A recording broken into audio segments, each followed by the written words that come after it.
I've always found the concept of game consoles limiting. They never had the potential of a computer, at least not on the surface. Sure, you could play Sonic, but you couldn't try and program a recreation of the mother computer, if that took your fancy, or try and create your own operating system. Yes, I had some wild times as a kid. So to see this shiny box of reflected light, a box that promises to bring to the Sega Genesis or Mega Drive what Microsoft once brought to your PC, well, that's an exciting prospect. So this is Mikey LD95. I was sent this maybe 4 or 5 years ago, and look at it. Look at the Mega Drive Genesis box up, fused with Windows 95. I love it. And this is supposed to be a Windows 95 essentially for your Sega Mega Drive, which is, on the back it says, unlock the potential of your Sega console with Mikey LD95. Over 20 original songs, desktop user interface and start menu application launcher, 5 mini-games, 3D Maze, Ambulance, Flappy Mike, Hacky Sack and Reflex, 7 visualizers, including bouncing cards and flying toasters, ME-DOS mode featuring 8-bit PSG bonus tracks, customize your experience with selectable desktop wallpapers and color palettes, interactive internet and email inbox simulator. This is the kind of game that you want for the Mega Drive. Screw Sonic! Inside we get a lovely coloured Mega Drive cart, we get a sticker and a certificate of authenticity which says when it was shipped. So this was shipped to me on the 21st of the 5th, 2022, so about 4 years ago. Thank you for purchasing Mickey LD95, or Mikey LD95. Music, graphics and programming by Michael Elder, Tone Space written by Jordan Elder, created with SGDK, music produced in Denflamask. It's got tips and tricks, it's got Bandcamp, YouTube, Instagram, links, which I'll put on screen here. Right, let's get stuck into it.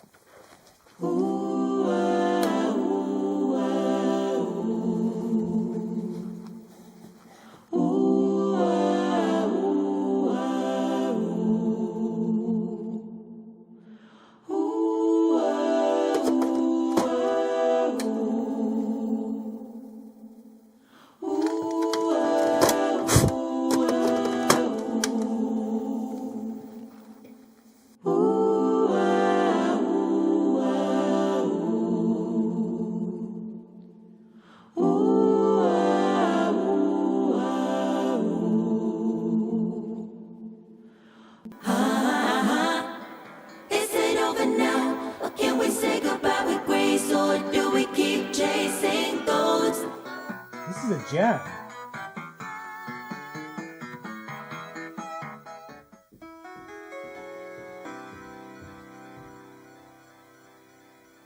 Oh, there it is. There it is. It's even got Clippy. Oh, this is glorious. This is one of the best days of my life. This is cool as hell. Hello. Welcome. I should do breakfast TV like this. Welcome to Windows 95 for the Sega Genesis. I'm using the Turbo Touch 360 pad because it's awful. So let's, look at this, is great, this is fantastic. So we can move from icon to icon seamlessly. Let's have a little look. I'm just going to give you a quick overview here and then we'll look at it in more detail. So wallpaper, we can change. Oh, it's got all the actual classic. We've got hot dog stand. Hot dog stand in Mega Drive hot dog colours. That's amazing. Desert, brick. So what do we get? We can go to the console.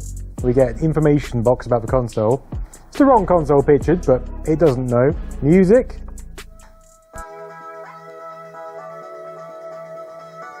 Music really is at the core of what this is about. Here we've got 11 of those tunes as promised, and some of these are absolute bangers. But as you heard earlier, Michael also has a Bandcamp, and what better way to promote your chiptune album than release an entire boxed cartridge game for a defunct Sega system from 30 years ago. Clearly though, it worked. This has been covered in the press and by other more on-the-ball YouTubers, and now me. But this was put together by Michael using SGDK. Now SGDK is a free and open development kit for the Sega Mega Drive that anyone can get stuck into, and that's rather appropriate.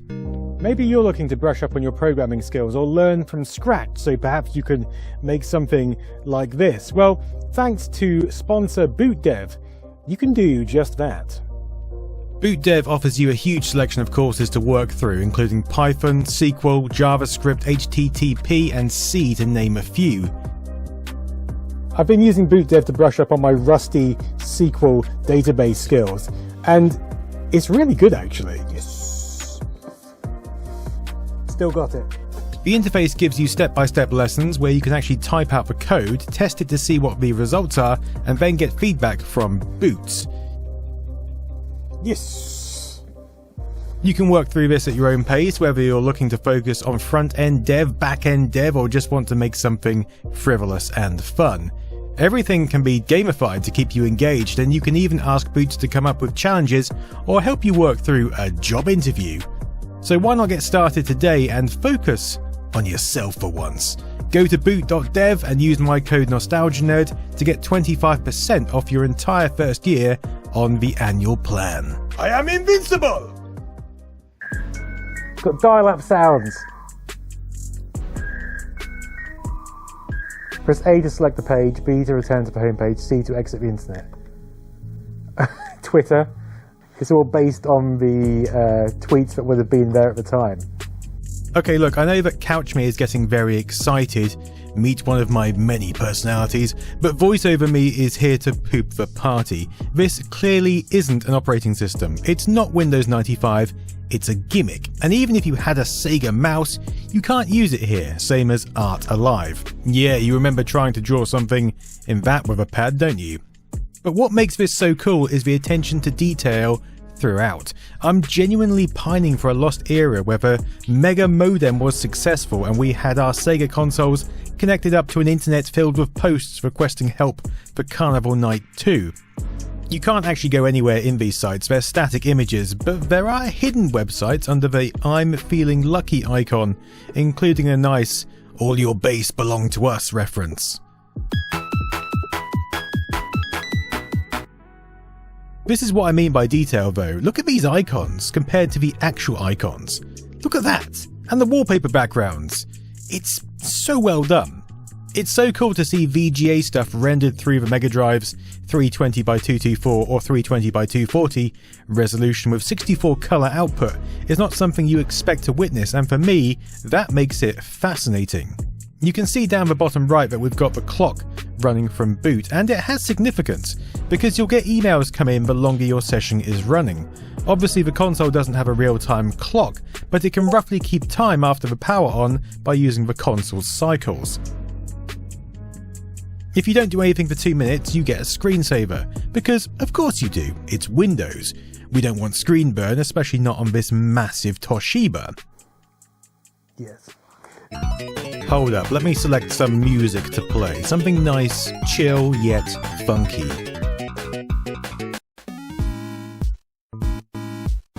Oh yeah, perfect. Okay, here we go. This is what I was waiting for. It's the I Love You virus. The absolutely iconic... Can I call a virus iconic? It's a worm that infected tens of millions of Windows machines in May 2000. A simple VBS script that would copy itself, overwrite files, and send passwords via email. Here it just causes a pseudo crash, which we can thankfully repair to get back to our desktop.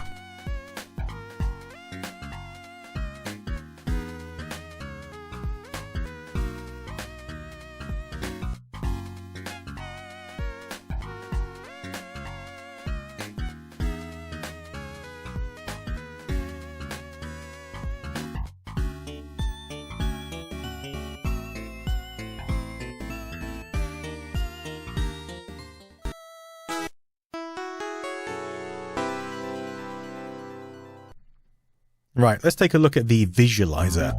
Cards is pretty straightforward and a kind of tribute to Windows Solitaire. Elevator is like Disney's Tower of Terror, but a little more sedate.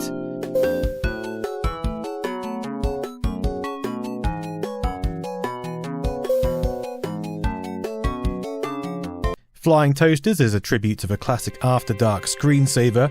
Headspace is a tribute to the Windows XP media player skin, plus this tune has absolute, definite Streets of Rage vibes.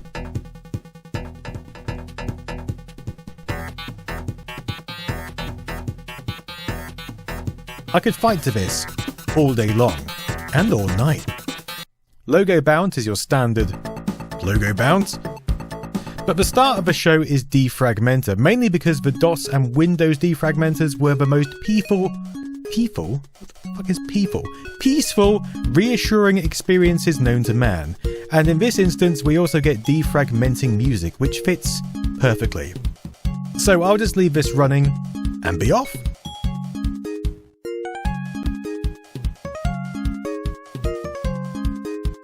And this music fits defragmenting so well. I could happily listen to this jam while I was defragmenting my drive. Alright, enough of that, let's run through the games.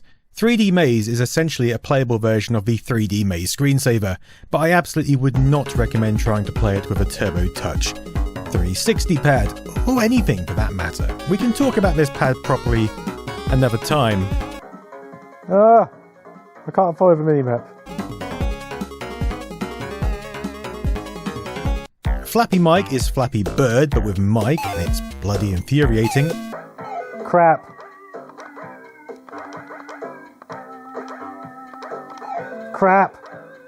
Happy Sack is like the California Games game, but this time we are looking down at the foot.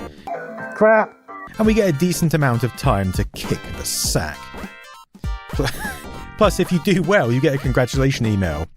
You see, it's all about the detail.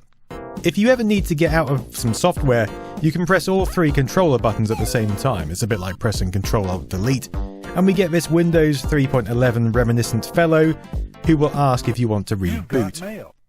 Reflex is a simplified version of Bop It. Always cool to hear speech on the Mega Drive, even if it struggles at the higher speeds. Twist it. Pull it. Smash it. And Ambulance is a game we can run from DOS. So if we reboot into ME-DOS, we can play some tunes or run it from there.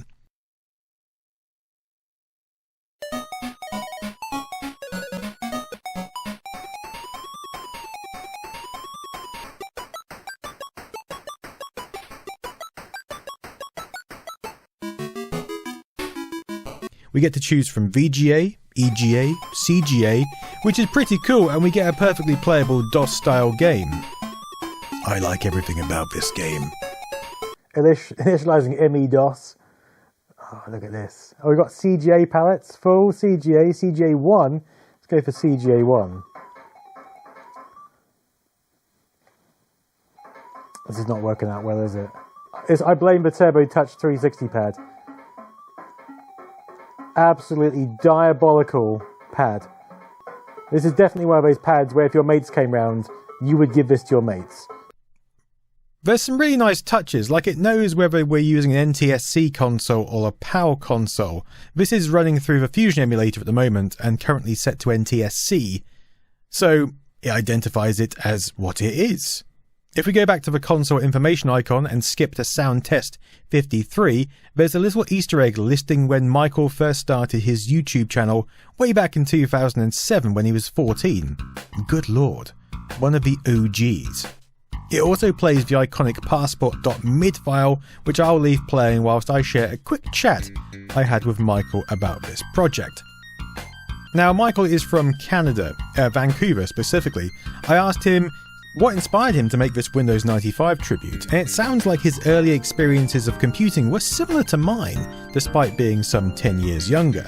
He explained how he played around with Windows 3.1 as a kid, and upon getting Windows 95 was incredibly excited. I can relate to that, Michael. I told Charlie State on BBC Breakfast that I couldn't live without Windows 95, so... It felt like a life-changing moment. It felt like I needed that software in order to survive. Yes. He notes his fondness for Defrag and going through the subsequent releases of 98, XP and Vista, but feeling a strong nostalgia for 95, like most of us do. This was originally just going to be a music album project for the Genesis, like he'd done before, and like others have done, like Remute, but decided to create this OS bit by bit until the 4 meg capacity of the cartridge was reached. In all, it took a year to put together, finishing in May 2022. He also told me that he started programming in QBasic in DOS, just like I did really, but started learning C in 2021 through online courses. I asked him how easy it was, and he said it was a healthy challenge made possible by the Sega Genesis development kit created by Stefan de Longueville. He created a free custom tool and software libraries to compile C code into the machine language that Sega understands. His initiative opened the floodgates for indie game development on Sega Genesis, and to this day he generously helps people in Discord. He also mentioned that he's making another demake of a different system for the Genesis, which he looks forward to sharing in a few years. I asked whether it was XP, but other than creating the Easter egg background image, he hasn't explored that any further, apparently. Oh, that's the end of passport.mid. That's just another thing I love about this package. You know, hearing these iconic Windows MIDI files being pushed through the Sega Genesis YM sound chip is something I didn't expect to ever hear. So there you go. There's some insights into the mind that came up with this. I know it's not an OS. I know that it's essentially just a game. But it's also cool as heck, and if I had seen something like this back in the 90s, my mind would have been utterly blown. So that's why I find it such a curiosity now, and I presume that's why you're here as well.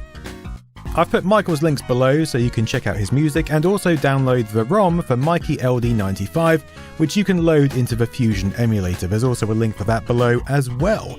Or you could stick it into a multi-cart and use it in original hardware, as you should. Anyway, until next time, I've been Nostalgia Nerd. Toodaloo.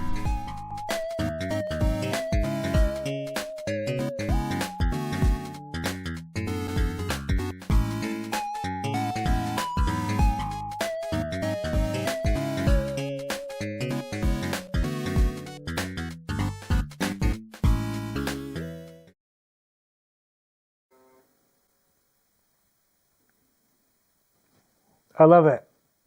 It's fantastic.